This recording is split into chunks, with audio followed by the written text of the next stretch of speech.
gaya belajar siswa, minat bakat siswa. Jadi kita tidak susah lagi, ibarat kata kita tidak perlu membuat sendiri, tapi kita bekerja sama dengan guru bimbingan daring. Paling kita yang akan melakukan sedikit itu adalah kesiapan belajar, karena kalau kesiapan belajar ini kan sifatnya sesuai dengan mata pelajaran kita masing-masing.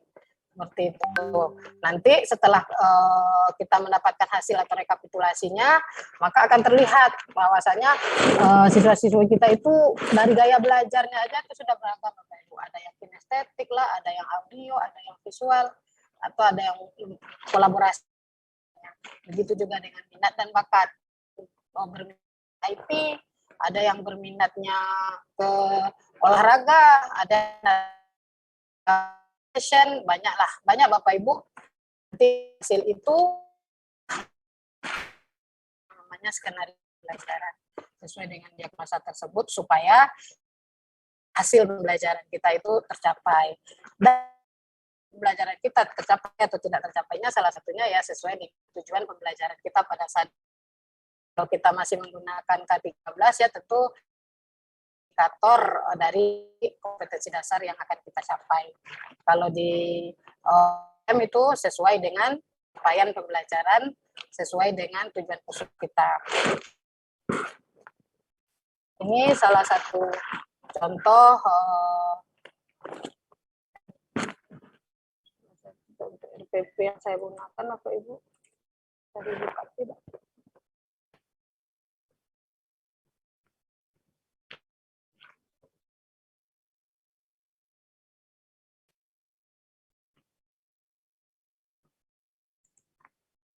Tidak bisa dibuka.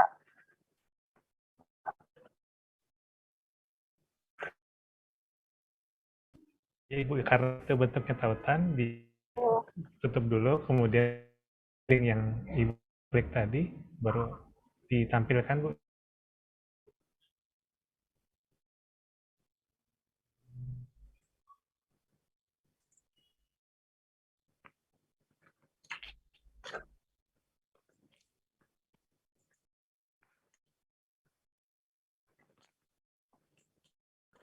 Sudah ditampilkan, sudah dibantu. Ini salah satu contohnya Bapak Ibu, pembelajaran RPP-nya, pelaksanaan pembelajarannya waktu di SMA pertama dibuat dulu, didiagnosis dulu dalam satu kelas itu ada berapa siswa kita. Ini yang pertama.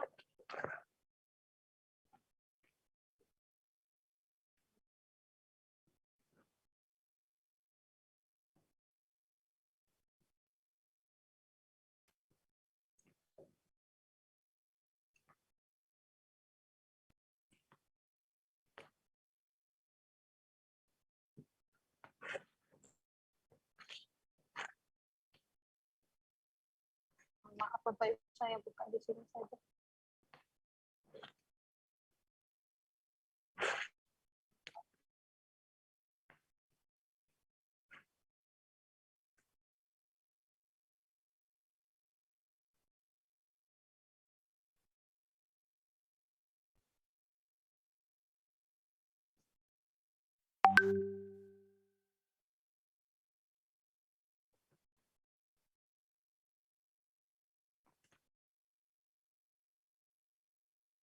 Maaf, bahwasanya yang pertama itu yang kita lihat itu mungkin dari minat dan bakatnya itu bisa kita lihat ada yang suka IT, maka kita akan mengarahkan mungkin dalam proses pembelajarannya dan hasil nanti dalam pembelajaran itu berupa video atau mereka bisa menghasilkan karya-karya yang berkaitan dengan teknologi. Begitu juga dengan yang cenderung suka seni, cenderung biasanya ananda-ananda itu saya arahkan menghasilkan karya itu berupa puisi atau nyanyi atau lirik lagu, tetapi dikaitkan dengan mata pelajaran. Seperti itu Bapak Ibu. Ini sebagai contoh itu ke atas sedikit Pak. Ke atas sedikit Pak. Jadi yang pertama itu ke atas. Ya, ini ada yang pertama itu di RPP itu ada pemetaan kebutuhan belajar berdasarkan minat, kesiapan, dan profil belajar murid pada mata pelajaran sosiologi kelas 10. Di mana ini dalam capaian pembelajarannya itu tujuannya adalah murid mampu mengidentifikasi dan menjelaskan fungsi sosiologi secara ilmu, secara kritis itu adalah mengkaji masyarakat. Jadi itulah tujuan pembelajarannya. Sebelum memulai proses pembelajaran, maka saya akan melakukan pemetaan terlebih dahulu. Waktu ini karena ini pertama kali melakukan itu, saya selain bekerja sama dengan guru BK itu menyebarkan angket kepada siswa, juga menggunakan aplikasi-aplikasi yang ada di media di Google Bapak Ibu waktu itu.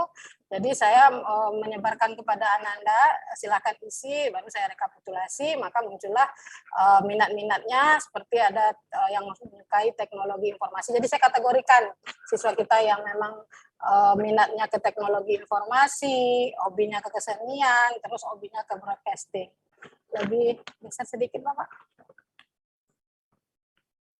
Begitu juga akhirnya nanti akan terlihat apa hasil yang akan mereka capai, hasil apa yang mereka capai. Dan begitu juga dengan proses pembelajaran, memang belajarnya ini saya lakukan memang secara berkelompok Bapak Ibu, jadi tidak mandiri. Jadi proses pembelajarannya ini memang saya lakukan ini berkelompok. Nah, sehingga mereka akhirnya terbagi berdasarkan minat dan bakatnya.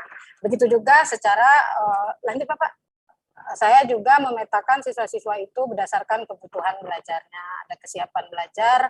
Jadi saya melakukan tes sederhana terlebih dahulu, apakah siswa-siswi itu sudah memahami pembelajaran sebelumnya, apakah mereka sudah memahami apa itu konsep sosiologi, terus bagaimana apakah mereka sudah bisa menjabarkan atau menjelaskannya secara lancar dan sudah bisa memberikan contoh. Jadi itu juga saya kategorisasikan juga Bapak Ibu. Sehingga kita nanti dalam proses pemberian materi atau menyampaikan apa yang akan dicapai dalam proses pembelajaran itu bisa mereka laksanakan nanti dalam atau proses pembelajaran kita. Lanjut lagi ya. Terus yang ketiga itu saya juga mengkategorikan lanjut Bapak. Lanjut juga berdasarkan profil belajar siswa kita, juga berdasarkan kategorisnya itu ada visual, auditory, dan kinestetik. Nah, itulah yang selalu menjadi dasar dalam pemetaan siswa kita, sehingga muncul tugas-tugas dan juga proses pembelajaran yang variatif seperti itu, Bapak Ibu. Jadi, apa sih yang dihasilkan berupa produk, proses dalam pembelajarannya. Jadi sudah terlihat. Kalau mungkin nanti Ibu proses pembuatan videonya, ya video tentunya dalam mulai dari kegiatan duluan sampai kegiatan itu. Jadi dalam waktu mungkin 3 atau tentunya itu memang harus naskahnya memang harus benar-benar gitu. Naskahnya memang harus benar-benar jelas. Mulai dari pendahuluan, mulai dari pembukaan dalam biasanya kan kalau dalam pembukaan kita pendahuluan itu kan ada membaca doa ya Bapak Ibu ya, ada mengecek kehadiran siswa, ada menanamkan ibaratnya ada memotivasi siswa sebelum proses pembelajaran, ada memberikan gambaran lah ibaratnya dahulu ataupun bagaimana langkah-langkah pembelajaran teman-teman nanti teman-teman Ananda kita lakukan dalam proses pembelajaran. Jadi ini sebelumnya ini sudah diberikan gambaran bahasanya Ananda kita proses dia mau melakukan kegiatan itu dia sudah tahu Bapak Ibu bahasanya mereka itu sudah mengenal loh, sudah bahasanya yang mereka atau apa yang akan mereka lakukan pelajaran itu, apa yang akan mereka, dan itu harus jelas kita sampaikan di awal pembelajaran. Jadi salah satu mungkin kunci utama kita dalam proses pembelajaran itu adalah komunikasi. Dalam proses pendahuluan itu memang harus beri kesempatan siswa-siswi kita untuk memang benar-benar mereka memahami lah langkah-langkah apa yang akan mereka lakukan dalam itu untuk kegiatan pendahuluan. Dalam kegiatan inti, dalam kegiatan inti itu bahwasanya mereka itu benar terdiferensiasi. Jadi kalau Bapak Ibu membuat skenario naskah itu kan nampak itu. Jadi ada kegiatan awal, ada inti, ada kegiatan penutup. Otomatis kegiatan terlama itu pasti kegiatan inti. Nah, kalau dalam mata pelajaran sosiologi ini Bapak Ibu ini kan di awal pembelajaran ini kita memposisikan anak-anak kita itu duduknya sudah berkelompok ya, dari awal kan sudah kita berikan gambaran. Sebelumnya sebenarnya dalam dari akhir pembelajaran itu apa yang akan kita lakukan untuk minggu depan sudah gambaran. Jadi anak-anak kita mengingatkan kembali sehingga mereka sudah berada dalam proses duduk berkelompok Bapak Ibu kelompok tugas melakukan proses pembelajaran. Ini kita masih dalam kondisi pandemi Bapak Ibu, jadi saya melakukannya itu secara daring melalui Zoom, dan kalau pengumpulan tugas itu flash. Jadi kita memang harus memberikan gambaran atau pemaparan itu memang di awal pelajaran itu memang harus jelas. Jadi kalau sudah nampak bahwasanya nanti proses kita memberikan tujuan pembelajaran, kita memberikan gambaran apa yang akan mereka lakukan, tagihan-tagihan apa yang kita inginkan, nanti mereka dalam proses pembelajarannya apa yang akan langkah-langkah kan kalau kita menggunakan pembelajaran seperti problem based learning dan sebagainya, apapun model-model pembelajaran tentunya sudah ada langkah-langkahnya juga Bapak Ibu. Ketika ada 5M-nya juga pendekatannya sains. Nah, kita juga harus memberikan gambaran juga kepada siswa-siswa. Nah, setelah itu baru tagihan-tagihannya yang kita proses ya Bapak Ibu. Jadi Bapak, ini kegiatan pendahuluan tadi adalah bukan pelajaran kegiatan awal itu berdoa ya, bisa tadi itu motivasi dengan berbagi cerita. Kalau dalam sosiologi kan sosiologi dengan belajar tentang Bapak Ibu lah secara informasi. Kalau saya itu biasanya untuk memotivasi siswa-siswi itu saya bilang ilmu sosiologi itu adalah ilmu yang mempelajari bagaimana kalian bergaul. Nah, karena pergaulan itu tidak bisa semua yang ada maumu yang harus kamu lakukan. Karena di dalam pergaul itu kita ada yang namanya nilai dan norma yang harus kita penuhi. Kamu muncullah gesekan atau ketersinggungan, dan itu akan membuat gampang kamu untuk beradu atau konflik. Jadi ilmu sosiologi ini adalah, saya bilang dengan anak mereka tertarik itu adalah ilmu intelektual Bapak Ibu, karena kita ada teori-teori dan mengelola proses pembelajaran. Jadi sanalah nanti kita memotivasi bahwasanya kamu dengan cara gaya belajarmu apapunmu kita di SMA itu ibaratnya kalian ini tidak ada yang bodoh, kalian ini tidak mampu, mungkin cara belajarmu lah yang mungkin kamu belum mengenal dirimu. Jadi kecenderungan kita kalau sekarang ini kalau saya di kelas Bapak Ibu memang jadi ahli psikologi remaja. Jadi ibaratnya kita tuh memang memotivasi siswa itulah yang banyak, sharing dengan siswa itulah yang banyak Bapak Ibu. Karena kalau di SMA itu saya lihat yang pertama adalah tingkat kepercayaan murid kita kepada kita guru itu mulai lemah. Karena mereka menganggap mereka lebih tahu dan tahu. Kalau secara teori, kalau secara informasi ilmu bisa mereka mana saja. Nah, jadi kalau kita sebagai guru ini memang kecenderungannya memang untuk tempat berbagi. Makanya kalau pelajaran selalu berbicara dengan anak-anak itu bahwasanya kita belajar ini adalah sharing. Mungkin secara update anak-anak ibu, murid-murid ibu mungkin lebih paham daripada ibu, tapi mungkin pengalaman ibu lebih dahulu daripada kalian di sekolah. Jadi ada hal-hal yang harus kalian ketahui, yang utama adalah attitude kalian dalam belajar. Bagaimana bisa menghargai teman-teman, bagaimana bisa menghargai gurumu, bagaimana menghargai temanmu yang berbeda. Temanmu yang berbeda itu tidak salah, kamu pun tidak salah. Tapi bagaimana kita saling menghargai sehingga tujuan pembelajaran kita ini benar-benar tercapai. Kalian dapat proses pembelajaran, punya hasil, gurumu punya ibaratnya nilai untuk evaluasi bahwasanya ini pembelajaran tuntas apa tidaknya, kamu pun dapat nilai yang akan kamu dalam kamu ke depan. Jadi dan itu memang banyak sharing Bapak Ibu, banyak sharing. Apalagi dalam proses pembelajaran pemenuhan kebutuhan anak-anak kita sekarang yang sudah di 5.0, saya sangat merasa sekali itu ketidakpercayaan. Kalau bahasa Jambi juga Bapak Ibu, apa iyo dak nih Bu nih ngomong, apa ndak nih Bu nih ngomong. Nah gitu Bapak Ibu, mereka langsung cari Bu. Waktu kita online itu kan anak-anak kita ini mereka sudah media sosial atau HP kan dibebaskan lah ibaratnya, kan dibebaskan. Kalau kita di sekolah bisa kita batasi, tapi kalau online kan kita tidak bisa membatasi. Jadi mereka mencari informasi cepat, mereka mencari informasi langsung. Jadi mereka ibaratnya kalau kita salah sedikit saja, salah memberikan informasi saja, mereka langsung bisa komplain. Enggak Bu, kami menemukannya tidak seperti itu. Nah, maka kita dalam proses pembelajaran itu memang banyak memotivasi siswa kita, sharing siswa kita bagaimana dalam berkehidupan. Kalau di sosiologi sih cenderungnya seperti bagaimana mereka hidup dalam berkehidupan sehari-hari itu mampu beradaptasi dan peka sosial lah. Jadi seperti ini ya Bapak Ibu, contoh dari rencana pembelajaran yang berdiferensiasi. Mungkin itu yang dapat saya sampaikan Bapak Ibu.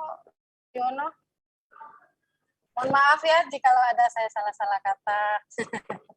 Teman-teman yang dari grup orang itu kemarin Pak ada kegiatan pembekalan pembuatan video loh Pak, ada 50 orang. Yang ada itu dari Papua Pak. Kalau dari semua provinsi ada itu Pak. Kebetulan saya dari sendiri Pak. Wah iya, boleh pun nanti dikirim link video hasilnya pembuatannya.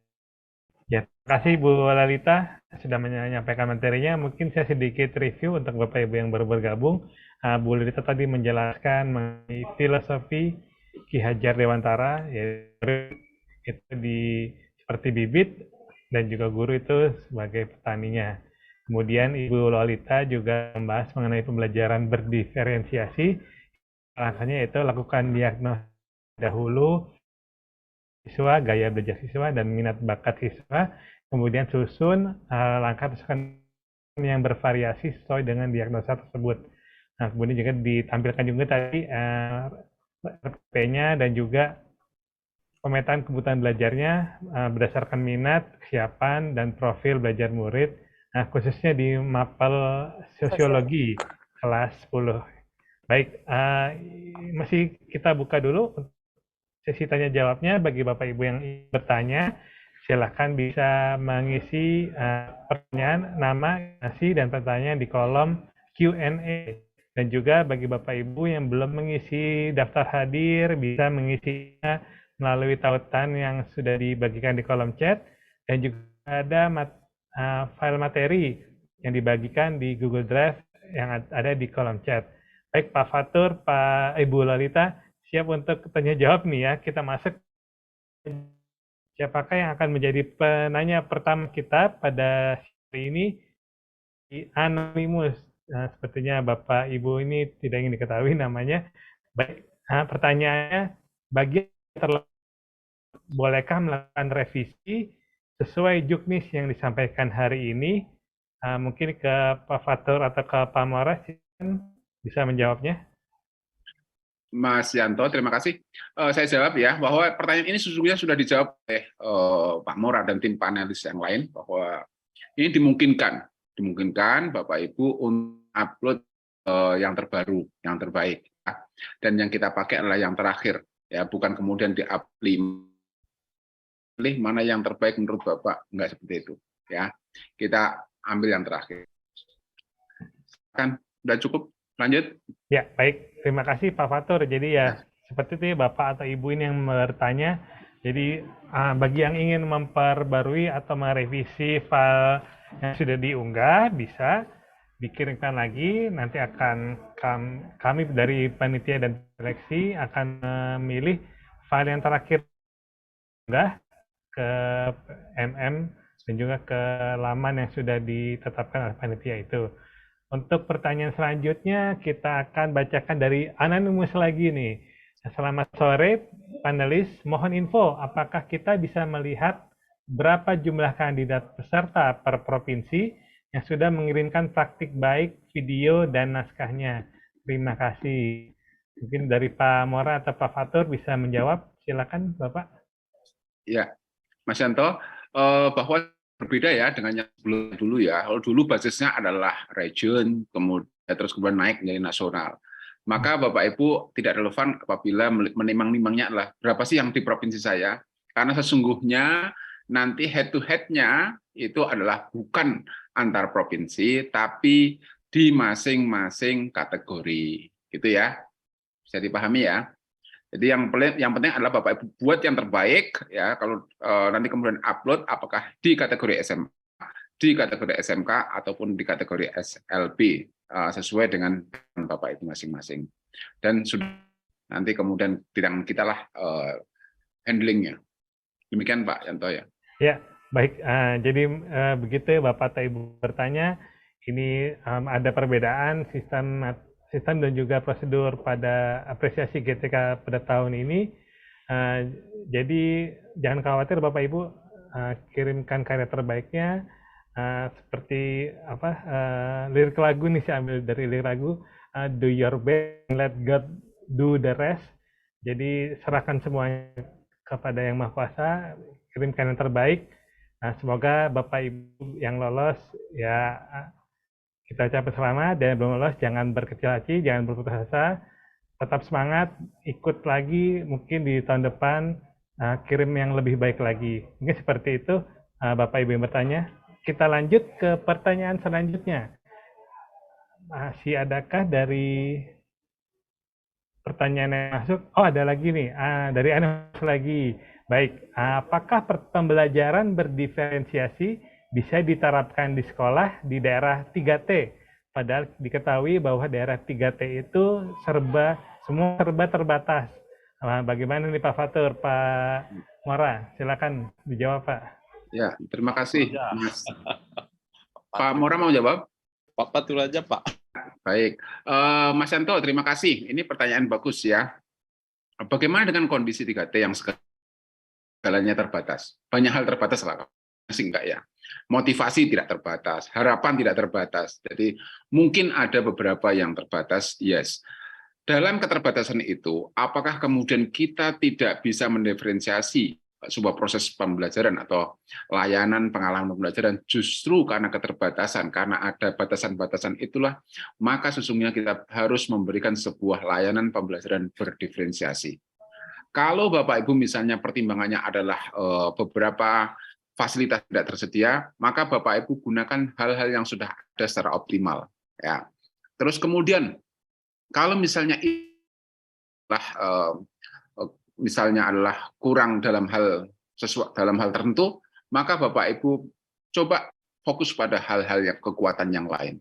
Di sini sesungguhnya challenge yang Bapak Ibu terima, karena Bapak Ibu tidak menyebutkan secara spesifik kurangnya di mana, ya maka saya akan memberikan gambaran secara normatif saja bahwa apakah bisa berdiferensiasi daerah 3T yang banyak hal itu terbatas. Yes, bisa. Ya, Bapak saksikan, coba renungkan. Bagaimana gampang kok sebenarnya jawabannya adalah Bapak Ibu dalam layanan pembelajaran berdiferensiasi ya, Bapak Ibu coba lihat, coba dengan siswa Bapak Ibu, coba lihat hal-hal perbedaannya, seleranya, minatnya, mereka itu ke arah mana. Maka Bapak Ibu coba dari situ berikan layanan pembelajaran itu adalah sesuai dengan passion, sesuai dengan mereka, sesuai dengan awal yang dimiliki, sehingga Bapak Ibu nanti ngajar itu nggak ketinggian atau nggak kerendahan, ya sesuai kalau dalam sebuah zonanya Vygotsky itu adalah disebut dengan zone of development, itu adalah needs plus one, N+1. Artinya apa? Bapak Ibu ketika tahu posisinya anak di mana, tambah kesulitannya sedikit lah di atasnya, sehingga tidak menimbulkan putus asa atau tidak menimbulkan bahwa dia tidak tertarik karena sesuatu hal yang itu juga yang dipelajari. Nah, dari sini sumbernya dari mana? Maka kita sebagai guru, Bapak Ibu, sesungguhnya adalah yang hakiki itu adalah dari siswa yang beragam, yang menimbulkan tantangan berbeda, yang terus bertumbuh. Itu buku belajar kita yang hakiki. Nah, sesungguhnya kita menjadi dewasa itu karena di-challenge oleh orang-orang yang kita hadapi, which is itu adalah kita. Maka coba perspektifnya agak dirubah, bahwa kita memberikan layanan kepada siswa itu seperti apa, sesuai dengan kompetensi awalnya dan sesuai dengan nah, kalau bisa seperti itu maka akan ketemu formulasinya, bentuknya, ya. Demikian, Mas Yanto. Baik, terima kasih untuk jawabannya. Karena ke pertanyaan selanjutnya ada dari Ibu. Salam kenal, saya Bu Nur Azizah dari Kota Bengkulu. Mohon izin bertanya, Bu, jika pada mapel matematika, bagaimana mendiferensiasikan tugas hasil pembelajaran, Bu? Terima kasih banyak untuk Bu Lolita, tapi karena beliau mapel sosiologi, mungkin bagaimana, Bu? Ada tanggapannya, Bu? Silakan, Bu. Mungkin sedikit, Bapak. Saya mencoba menjawab pertanyaan Bu Nur Azizah. Kenal ya Ibu? Ibu menggunakan media yang beragam. Sehingga dengan media yang beragam menghasilkan tugas-tugas yang beragam juga. Atau bentuk tagihan yang diminta kepada siswa kita itu beragam. Tapi kalau Ibu sudah memetakan siswa, otomatis pasti berbeda, pasti beragam sesuai dengan mungkin Ibu memetakannya berdasarkan minat bakatnya. Tentu secara minat bakat mereka ini beragam. Ada yang mungkin tugas matematikanya disampaikan secara verbal, ada yang menyampaikan berbentuk alat atau bisa menghasilkan karya. Otomatis itu kan sudah beragam. Itu saya coba Bapak jawabnya. Baik, terima kasih Bu Lolita. Mungkin ada tambahan dari Pak Fatur? Baik. Terima kasih Mas Yanto. Bu Nur Azizah, terima kasih ya. Akhirnya kita ketemu dengan non-anonymous. Ya. Akhirnya tidak anonim lagi. Bu Nur Azizah, tadi sudah disebutkan bahwa mungkin cara mendeliverinya, ya, media yang dikembangkan itu beragam. Sesungguhnya juga bisa. Saya pernah diskusi di lingkungan Puskur bahwa matematika itu kan ada yang tingkat abstraksinya tinggi seperti kalkulus. Ya, bisakah bahwa beberapa siswa, bagi mereka yang misalnya adalah kecenderungannya itu adalah seni, ya kecenderungannya itu adalah non eksakta, maka tidak perlu diekspos, tidak perlu di-challenge, tidak perlu diberikan sebuah standar yang tertinggi dari sebuah matematika. Maka dari sini bahwa kita memang harus perlu lebih dalam lagi dalam melihat kecenderungan anak. Anak-anak yang suka olahraga, matematika apa sesungguhnya? Matematika seperti apa sesungguhnya yang dibutuhkan? Ya, sesuai dengan yang kompatibel untuk menopang survivornya dia ketika dia itu selesai sekolah. Terus anak-anak yang lebih condong ke seni, matematika seperti apa? Ya, konfigurasi warna dalam matematika seperti apa yang itu dimungkinkan bisa memberikan kontribusi kepada pencapaian seninya yang lebih baik. Terus kemudian, nah, kalau anak-anak itu memang sensibilitasnya, minatnya itu kepada matematika, ya inilah digaspol saja.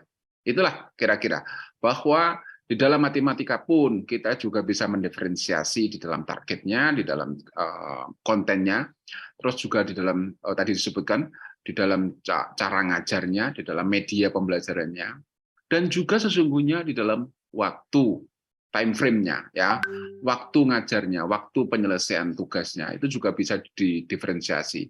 Tidak semua harus karena kompleksitas yang berbeda-beda tadi, mungkin ada yang tidak harus disamakan bahwa tenggatnya adalah sekian. Ya, itu coba didiskusikan dengan siswa, pasti, hampir bisa dipastikan, pasti ketemu formulasinya, pasti ketemu diferensiasi seperti apa yang bisa kita sampaikan, yang bisa kita create bersama siswa. Demikian ya, saya selalu optimis dalam melihat hal seperti ini, karena memang sesungguhnya hidup ini selesai dengan optimisme, ya, dengan optimisme. Selebihnya adalah bagaimana kita memiliki sebuah kreativitas dan critical thinking di dalam menyelesaikan segala hal yang di depan kita. Demikian, Mas Yanto. Baik, terima kasih. Setuju dengan Pak Fatur. Ya, Setuju ya? Kita lanjut ya, Bapak Ibu, ke pertanyaan selanjutnya nih dari Pak Mahyudin dari UPTD SMPN 17 Sinjai, berarti ini Sulawesi Selatan. Izin bertanya, bisa tidak isi video berupa gambar yang berbicara? Mungkin ke Pak Fatur atau ke Pak Mora, disilakan Pak. Fatur. Ya, terima kasih Pak Mora ya. Pak Mahyudin, ini anonim kedua ini. Pak Mahyudin, salam kenal dan terima kasih Pak Mahyudin. Bisakah berupa gambar? Jadi bentuknya begini Bapak Ibu. Ya, nanti kan bentuknya video ya.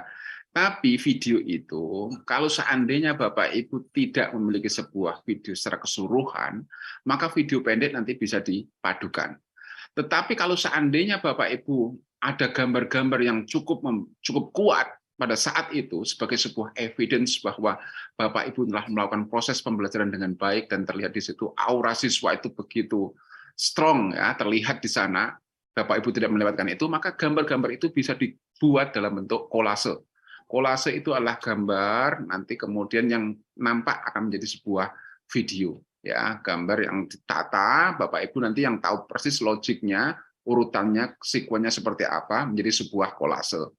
Dari situ nanti kemudian bukan gambar yang bicara tentu saja, yaitu diberikan narasi lisan, ya narasi lisan. Tulis juga boleh, lisan juga ada lebih baik ya. Nah, dari situ akan menjadi sebuah video. Oke, saya wrap up bahwa Bapak Ibu punya video pendek-pendek bisa dipadukan. Terus Bapak Ibu memiliki foto-foto bisa dipadukan dalam bentuk kolase. Nah, kemudian diberikan narasi lisan ataupun tertulis di video itu ya, di video itu kita baru bicara video. Untuk naskah, Bapak Ibu tadi sudah kita sebutkan ada situasi ya, terus kemudian ada tantangannya seperti apa, ada aksinya, sinopsisnya seperti apa di video, dan kemudian hasil atau impact-nya, dampaknya seperti apa. Clear saya pikir. Terima kasih Mas Yanto. Terima kasih Pak Fatur. Jadi bukan hanya video saja yang bisa Bapak Ibu kirimkan, tapi juga bisa gambar, mungkin gambar animasi atau gambar buatan aplikasi tertentu di komputer atau di laptop kita, kemudian dikirimkan, atau juga gambar-gambar foto juga bisa, jangan lupa dilengkapi dengan narasi di video itu. Sebentar Mas Yanto. Ya. Tadi kalau misalnya ada animasi bisa ditambahkan, tetapi karena penilaian ini berbasis evidence based, berbasis evidence, maka Bapak Ibu harus memastikan bahwa di video itu memang adalah bukan sebuah imajinasi, ya, bukan seperti film-film. Ini adalah sebuah praktik baik. Jadi video itu adalah berupa praktik baik yang sudah dilakukan. Pak, tapi kan di dalam pedoman itu ada yang sudah dilakukan, sedang dilakukan, dan akan dilakukan. Maksudnya seperti ini. Ini saya tegaskan sekali lagi Mas Santo ya, bahwa intinya video itu, praktik baik itu sudah dilakukan. Pak, bagaimana kalau praktik baik ini masih ada kelanjutannya hingga sekarang? Itu yang disebut dengan sedang dilakukan. Tetapi bahwa yang diangkat sebagai praktik baik adalah yang sudah dilakukan. Ada kelanjutan sekarang, sedang ini, nggak masalah. Terus kemudian nanti ke depannya ada proses perbaikan disampaikan juga nggak ada masalah. Bahwa nanti ke depannya itu akan peningkatannya, incremental development-nya seperti ini. Perbaikan berkelanjutannya seperti ini. Itu juga nggak apa-apa. Itu yang disebut dengan yang akan dilakukan. Tetapi core-nya itu adalah pengalaman atau praktik baik yang sudah dilakukan. Kalau itu longitudinal terkait dengan hingga sekarang tidak ada masalah. Terus kemudian ada rencana-rencana perbaikan ke depan juga tidak ada masalah. Tapi core-nya kembali lagi bahwa sudah dilakukan. Bukan yang baru mau akan dilakukan. Ya, jadi yang belum dilakukan itu tidak bisa. Ya, oke Mas Yanto. Ya, terima kasih Pak Fatur untuk tambahnya. Jadi semakin tercerahkan nih Bapak Ibu ya. Jadi perlu digarisbawahi ini adalah praktik baik yang sudah dilakukan dan bukan yang belum dilakukan. Ya, kita akan beranjak ke pertanyaan selanjutnya dari Ibu Nora Margaret.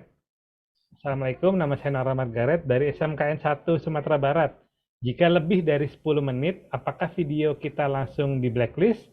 Karena visualisasi agak banyak mungkin maksudnya, agak banyak yang ditampilkan untuk multi strategi PBM berdiferensiasi yang berpusat pada murid serta menggunakan prinsip KHD. Ya, mungkin kembali Pak Fateri yang bisa menjawab. Ya, Silakan, Mas Yanto. Ibu Nora Margaret, terima kasih ya. Waalaikumsalam sudah memberikan pertanyaan ini. Dan ini mungkin juga concern dari teman-teman yang lain ya. Pak, bagaimana kalau videonya itu lebih dari 10 menit? Ini banyak hal loh Pak yang mau saya sampaikan. Bapak Ibu, mari kita sama-sama belajar untuk disiplin. Bagaimana kita menuangkan ide, bagaimana kita menuangkan praktik baik, ya, itu di dalam sebuah frame atau kerangka yang sudah menjadi ketentuan, 5-10 menit.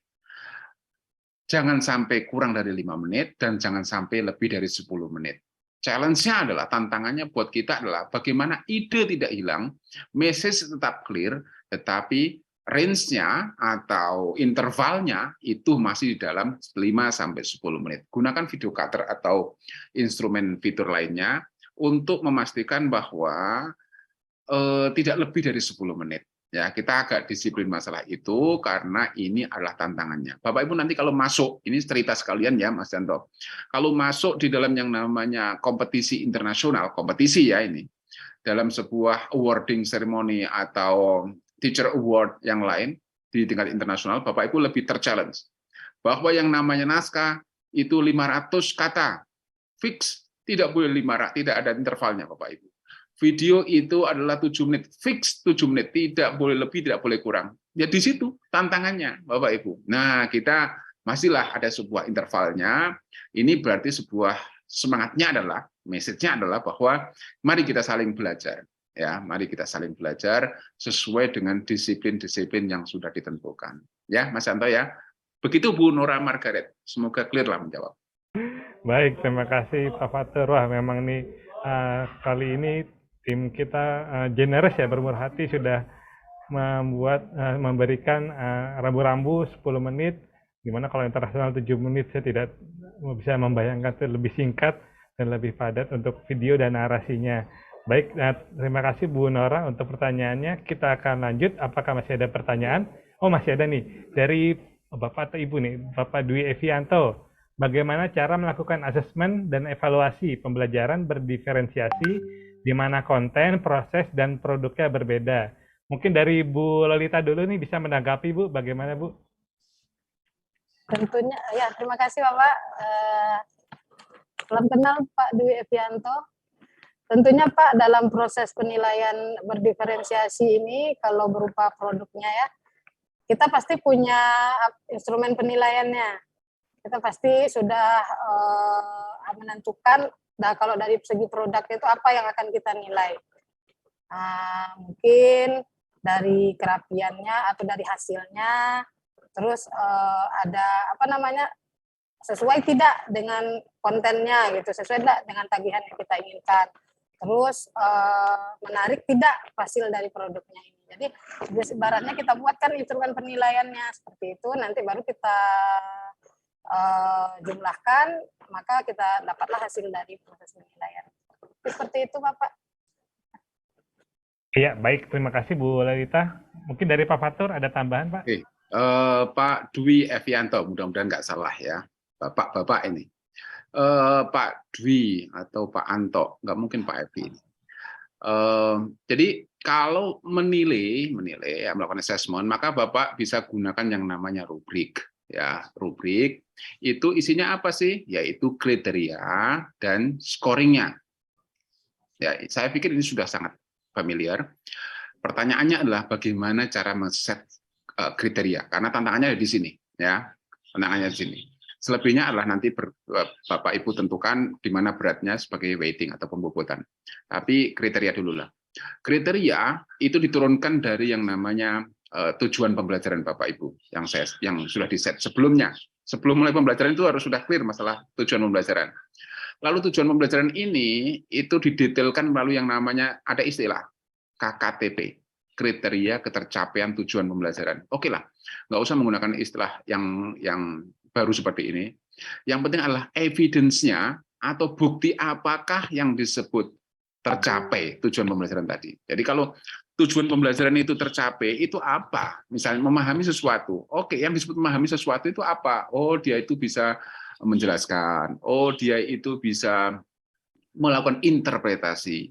Oh, dia itu bisa menerapkan. Oh, dia itu bisa menjiwai. Hal-hal seperti ini menjadi sebuah kriteria untuk menentukan bahwa untuk memastikan bahwa tujuan pembelajaran tercapai. Nah, inilah nanti akan menjadi rambu-rambu ketika Bapak Ibu mengembangkan yang namanya kriteria atau aspek ya dari di dalam rubrik Bapak Ibu, dan itu nanti akan digunakan sebagai assessment. Mudah-mudahan ini clear ya. Demikian Mas Santo. Baik, terima kasih Pak Fatur untuk tanggapannya. Jadi wah, ini kita sudah 2 jam lebih nih, tidak terasa waktunya webinar pada siang hari ini berbagi tips mudah bersama Pak Fatur dan juga berbagi pengalaman dari Ibu Lolita. Mungkin sebelum ditutup untuk kepada Pak Fatur dan juga Ibu Lolita bisa menyampaikan sedikit pernyataan penutup, mungkin memberi semangat dan juga motivasi kepada Bapak Ibu yang belum mendaftar supaya segera mendaftar dan mengupload, atau yang sudah mendaftar tapi belum melengkapi supaya segera. Mungkin dari Pak Fatur dulu Pak, silakan Pak. Baik, terima kasih Mas Yanto, Bapak Ibu semuanya yang saya hormati, bahwa mari bersama-sama. Ya, ini ajakan ini ya. Closing statement-nya berupa ajakan, mari bersama-sama kita gunakan momen ini untuk mencoba menunjukkan bukti karya. Pertama, yang kedua adalah mari kita saling belajar, saling menginspirasi dan saling berbagi. Ini adalah satu hal yang mulia buat kita sebagai guru. Kemuliaan kita sebagai guru itu adalah ketika kita bisa menjadi sosok yang inspiring. Itulah kemuliaan tertinggi dari seorang guru, inspiring, ya, menginspirasi yang lain. Kita bisa menginspirasi siswa melalui proses pembelajaran dan pemberian pengalaman pembelajaran. Kita bisa menginspirasi teman-teman guru yang lain, teman-teman pendidik yang lain melalui praktik baik kita. Dan sekarang kanalnya sudah disediakan, ajangnya sudah disediakan. Mari kita gunakan ini sebagai momen baik kita, waktu baik kita untuk melakukan, untuk berinisiatif, melakukan praktik baik dan menginspirasi praktik baik kita kepada yang lain. Demikian Mas Yanto. Baik, terima kasih Pak Fatur. Untuk Bu Lolita, silakan Ibu. Terima kasih Bapak. Bagi teman-teman guru hebat semuanya, sebenarnya mungkin proses pembelajaran ini kita lakukan terus-menerus. Jadi bukan hal yang sulit sih, tapi mungkin motivasi kita yang harus lebih kita tingkatkan lagi untuk bisa mendokumentasikannya itu. Dan ini adalah wadahnya Bapak Ibu untuk mengkreasikan. Saya yakin Bapak Ibu semuanya kalau secara dokumentasi itu banyak, apalagi kondisi kita yang kemarin itu, kondisi COVID itu kan tidak negatif semua Bapak Ibu ya. Saya yakin karena kita banyak dalam proses pembelajaran daring, proses pembelajaran online, pasti banyak Bapak Ibu memiliki video-video yang nanti bisa Bapak Ibu gunakan dalam kegiatan ini. Gitu. Yuk mari kita sama-sama memberikan saling memotivasi gitulah, sama-sama saling menggiatkan diri. Ini merupakan wadah yang baik yang diberikan PPK kepada kita sebagai seorang guru untuk mengapresiasi diri kita sendiri. Yuk mari sama-sama kita mengirimkan naskah kita, mari sama-sama kita memberikan video pembelajaran yang tentunya kita sebenarnya sudah punya. Seperti itu Bapak, terima kasih. Ayo, semangat baik. Bapak Ibu semuanya. Ya baik, terima kasih Ibu Lolita. Jadi Pak Fatur juga Ibu Lolita sudah menemani Bapak Ibu berbagi pengalaman dan juga tips dalam mengikuti apresiasi GTK Inspiratif tahun 2022. Masih ada waktu besok dan juga lusa, 2 hari lagi ya Bapak Ibu untuk menyelesaikan segera. Jangan menunggu apabila sudah selesai segera upload atau unggah filenya, karena apabila mendekati waktu akhir biasanya itu waktu sangat sibuk, traffic di lamannya, khawatir nanti akan terganggu proses unggahnya. Semangat Bapak Ibu. Mungkin dari saya ingin berpantun sedikit juga. Kalau dari Pak Fatur tadi mengenai bunga, saya akan mengawali dengan biji-bijian, biji durian, biji selasi. Cukup sekian, terima kasih. Terima kasih Mas Yanto, terima kasih semuanya. Pada Pak Fatur, Bu Walita, Bapak Ibu, mohon izin.